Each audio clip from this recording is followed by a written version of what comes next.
ব্যক্তি, তিনি যদি সুস্থ মস্তিষ্কের হন এবং তিনি যদি সাংবিধানিক সমস্ত পদ্ধতি সম্বন্ধে তিনি জানেন, তাহলে তিনি এই ধরনের কোনো কথা বলতে পারেন না। জাহাঙ্গীরকে এখনো দেখতে পাওয়া যাচ্ছে না। তিনি এত বড় বড় ডায়লগ দিয়েছিলেন, পুষ্পা বলেছিলেন নিজেকে, তার পার্টি অফিসে উল্টা দিকে দেখা যাচ্ছে যে বিজেপির ফ্ল্যাগ ঝুলছে এই মুহূর্তে, তিনি মিসিং। কি করা যাবে? মুঘল সাম্রাজ্য শেষ হয়ে গেছে অনেকদিন আগে, ওসব মোগলাই ব্যাপার অনেকদিন আগে উঠে গেছে। কি করা যাবে? এই সব ধরনের কথাবার্তা এর আগে ওনারা বলেছেন, দেখে নেবেন ডিজে বাজবে। জাহাঙ্গীরের মালিক তো বলেছিলেন যে 4 তারিখ বেলা 12টার পর উনি নাকি ডিজে বাজাবেন, দেখে নেবেন।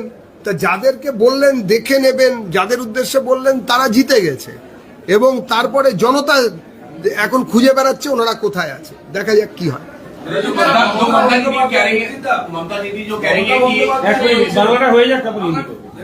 মমতা বন্দ্যোপাধ্যায় বলছেন যে বড় ষড়যন্ত্র হয়েছে, প্রধানমন্ত্রী স্বরাষ্ট্রমন্ত্রী ডাইরেক্ট যুক্ত, আমি 72-এর সন্ত্রাস দেখিনি, এবারে কমিশনের সন্ত্রাস সবকিছুকে ছাড়িয়ে গেছে।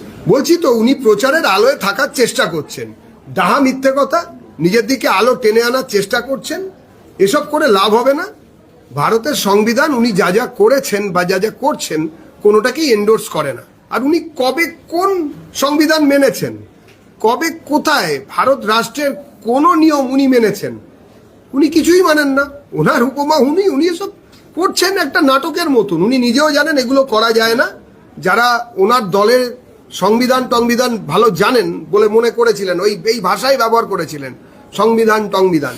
তো সেই সব লোকেরাও যদি যা বলতে পারবে তো তাদেরকে এনে উনি শুনতে পারেন যে ভারতের সংবিধান, আমরা যাকে পুজো করি, সেই সংবিধানে এই ধরনের কথা নেই। ওনার কোনো বিধানে ওই সব যা উনি বলেছিলেন সেখানে আছে কিনা উনি জানেন। এক মিনিট জিজ্ঞেস করি, অনেকক্ষণ চেষ্টা করবো, তারপর তুমি।